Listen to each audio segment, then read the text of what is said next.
দিন পর মাছ গাদাগুলো দেখুন কি সুন্দর হয়েছে। গাছগুলো আরও বেশি গ্রোথ নিত, কিন্তু মাঝখানে গাছগুলো থমকে গেছে, তার গ্রোথ থমকে গেছে।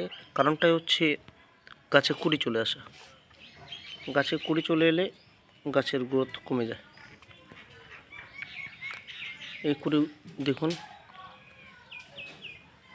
কত ছোট ছিল, এবং এই 20 দিনের মধ্যে অনেক গাছ বেড়ে গেছে। গাছটি বড় হয়েছে, ঝাঁকড়া হয়েছে।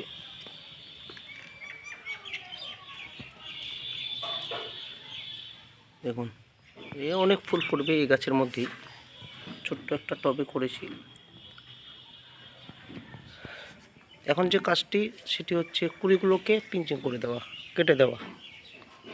কুড়িগুলোকে যদি কেটে দিই তাহলে আমরা আর একটু গাছ ঝাঁকড়া করতে পারবো। এই যে কুড়িগুলো আছে, এই কুড়িগুলো কেটে দিতে হবে।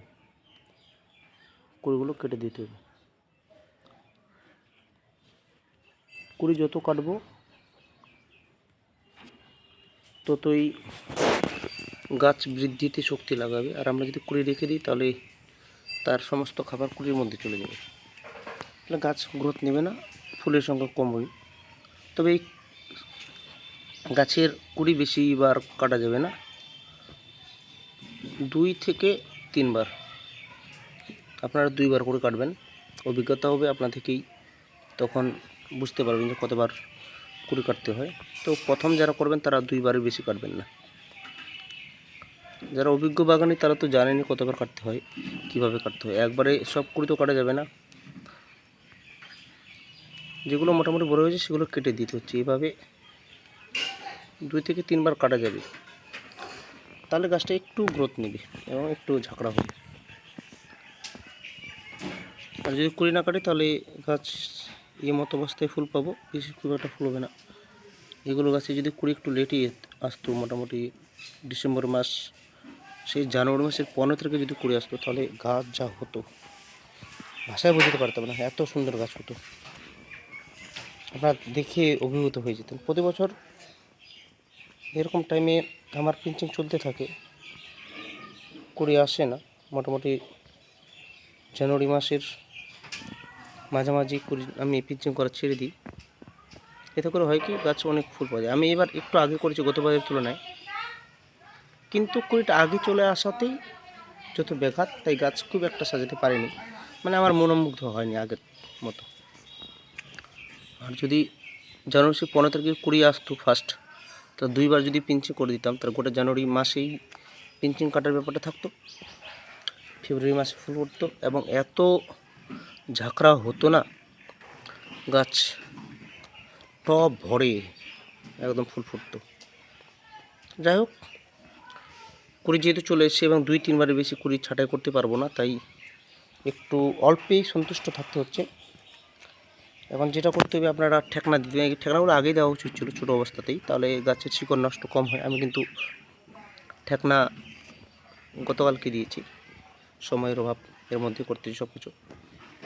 পাট কাঠিগুলো দিয়ে দিয়েছি, তাতেই হবে। তারপর খাবারও দিয়েছি, ডিপি দানা, সিঙ্গেল সুপার ফসফেট আছে এবং এনপিকে 15-15 আছে মিক্সড করে। ডিপি দানা 1 চামচ, সিঙ্গেল সুপার ফসফেট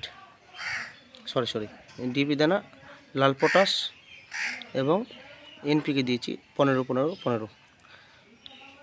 সব ডিপি 1 চামচ, লাল পটাশ 1 চামচ এবং এনপিকে 1 চামচ নিয়ে তার মধ্যে থেকে পরিমাণ মতো গাছের হাইট, বয়স অনুযায়ী, যেমন এই গাছটি ছোটো তাই এই গাছে খাবার কম দিয়েছি, এগুলোতে মোটামুটি হাফ চামচ থেকে একটু কম দিয়েছি। এখন এই খাবারগুলো চলবে কুড়ি আসার আগে পর্যন্ত, এবং ফুল ফোটার আগে পর্যন্ত। ফুল ফুটে গেলেই আমরা খাবার একেবারে বন্ধ করে দেবো, তখন আর খাবার দেওয়ার কোনো দরকার নেই। এখন আমরা এই কন্টিনিউ খাবারটা চালাবো। যখন আমরা ফুল নেব, মোটামুটি 2-3 বার পিঞ্চিং করার পর ফুল নেব, তখন একবার এরকম খাবার দিয়ে দেবো, এই মিশ্রণটা, তাহলে আর খাবার দেওয়ার দরকার হবে না। আর খোল পচা জল দিচ্ছি 10 দিন পর পর, এটা চলতে থাকবে। আর কাকা মাকড়নাশকগুলো প্রয়োগ করবেন। মাকড় এটা করলে গাছকে মানে সুস্থ করা খুব কঠিন হয়ে যায়। ওই জন্য আমি মনে করি গাঁদা গাছ অন্ততপক্ষে কাকা বা থিটা বা মাকড়নাশকগুলো আপনারা প্রয়োগ করতে থাকবেন 10 দিন পর পর। ছত্রাকনাশক এই গাছে একদম দিবেন না, গোড়ায় জল বুঝে দিবেন, গোড়া শুকিয়ে গেলেই জল দেবেন, তবে বেশি যাতে শুকিয়ে না যায়। এই ঠেকনাগুলো দেওয়ার পর আমি দড়ি দিয়ে বেঁধে দেবো। এখান থেকে একটা দড়ি, 3টা ঠেকনার মধ্যেই একসাথে জুড়ে দিব, তাহলে এগুলো হেলে আসবে না, গাছ ভেঙে পড়ে যাবে। যখন কুড়ি আসবে, ফুল ফুটবে, তখন ভারেতে হেলে যাবে। ওই জন্য আমরা এই ব্যবস্থাটা করব। আর যেগুলো গাছে কুড়ি আসেনি সেগুলোতে আপনারা পিচিং চালিয়ে যান। জানুয়ারি মাসের 7 তারিখ পর্যন্ত পিচিং চালান। এর মধ্যে কুড়ি যদি না আসে তাহলে 7 তারিখ থেকে 15 তারিখ পর্যন্ত, জানুয়ারি মাসের 15 তারিখ পর্যন্ত আপনারা মানে পিঞ্চিং করতে পারবেন। যেগুলো তো কুড়ি আসে না, যেগুলো তো কুড়ি এসে 2 থেকে 3 বার বেশি কুড়ি ছাঁটাই করবেন না। আর বিশেষ কোনো পরিচর্যা নেই। এটাতে যেমন বর্তমান কুড়ি দেখতে পাচ্ছেন, এটাতে আমি পিঞ্চিং চালিয়ে যাব জানুয়ারি মাসের 7 থেকে 15 তারিখ পর্যন্ত।